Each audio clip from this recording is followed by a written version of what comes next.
On the morning of February 28, 2026, Iran's Supreme Leader Ali Khamenei was inside his heavily guarded residence in Tehran when a joint U.S.-Israeli airstrike killed him. Iran's leadership was completely caught off guard.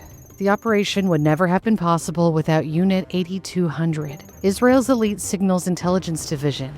It had been studying Khamenei for more than 2 decades, mapping his daily routines and habits, and reportedly hacked Tehran's traffic cameras to build a detailed picture of his life. Unit 8200 is believed to be the largest unit of the Israel Defense Forces, with around 5,000 active personnel and arguably the most important. A former commander says 90% of the intelligence material from Israel comes from the unit, and there isn't a major operation carried out by Mossad or any other Israeli intelligence agency that the unit isn't involved in. Unit 8200 is part of the military intelligence body Amman, which forms one of the 3 pillars of Israel's intelligence community, alongside Mossad, its foreign intelligence agency, and Shin Bet, its internal security service. It's often described as Israel's equivalent of the NSA and has been involved in some of the country's most sensitive intelligence operations. In 1988, Israel began tracking one of its worst enemies, Khalil al-Wazir, known as Abu Jihad, the second in command of the Palestine Liberation Organization. Abu Jihad was living in exile in Tunis, directing operations from a villa outside the city. Before Israel could move against him, they needed absolute confirmation that he was inside the house. Unit 8200 had been tapping his phone lines and had 3 Arabic-speaking specialists monitoring his calls. They had spent hundreds of hours studying his voice, his accent, his speech patterns, the phrases he used. To be absolutely certain they had their target in their sights, one of the voice experts placed a call to the house posing as a Palestinian associate with urgent news. As described in Rise and Kill First by Ronan Bergman, one of the callers shouted into the phone, "Yeah, Abu Jihad. They've arrested Abu Rama, and now the sons of bitches want to take the whole family to prison." When Abu Jihad asked for more details, all 3 voice experts confirmed that they had identified him for certain. That night, Israeli commandos landed on the Tunisian coast, drove to the villa disguised as civilians, stormed the house, and shot Abu Jihad dead in his bedroom. He had reportedly been shot 52 times. The unit's capabilities have expanded dramatically over the decades. In 2007, Israeli intelligence had discovered that Syria was secretly constructing a nuclear reactor in the eastern desert.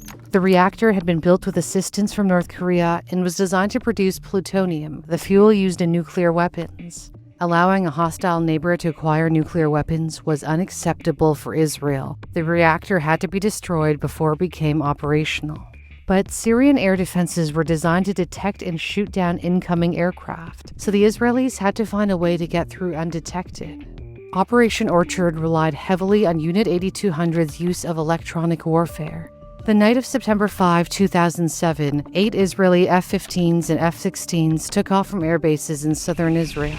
According to multiple reports, Unit 8200 helped disable or jam Syrian radar systems, blinding the country's air defenses. When Israeli fighter jets crossed into Syrian airspace, they were never detected. The aircraft reached the target and dropped their bombs, destroying the reactor within minutes. A few years later, Unit 8200 became widely known for an even more remarkable operation. One that didn't involve dropping bombs, but a computer worm.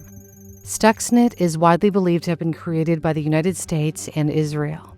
It targeted Iran's nuclear facility in Natanz, where thousands of centrifuges were spinning at extremely high speeds to enrich uranium, which can be used to make nuclear weapons. The malware is believed to have entered the plant through an infected USB drive, spreading through the Microsoft Windows computers that control the facility's systems. Stuxnet was designed specifically to target computers running Siemens software, which monitored and regulated the centrifuges. Once inside, the worm took control of the machines, causing some centrifuges to spin too fast and others too slow, throwing them off balance and damaging them from within. At the same time, it fed normal readings back to Iranian operators, so they didn't realize anything was wrong. By the time the sabotage was discovered in 2010, roughly 1,000 centrifuges, about 1/5 of those operating at Natanz, had been destroyed. I did an in-depth video on how Stuxnet worked. The link is in the description. Stuxnet reinforced Unit 8200's reputation as one of the most advanced intelligence units in the world.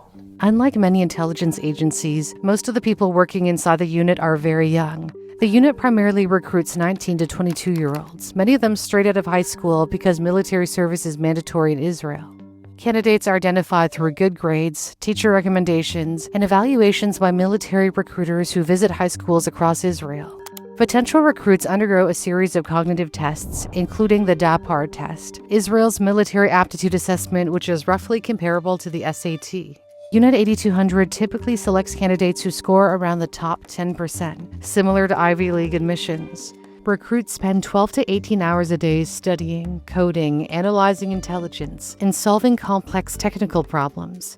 The constant turnover creates a culture where new members are constantly bringing in fresh ideas. When their service ends, many carry those technical skills into the civilian world. Its alumni have founded or led a remarkable number of tech companies, including the navigation app Waze, ICQ, one of the first messaging apps on the internet, and leading cybersecurity firm Checkpoint Software Technologies. Israel has more unicorns, privately held startups valued at over $1 billion per capita than any other nation. So Unit 8200 is not just an intelligence unit, it's a powerful incubator for startups.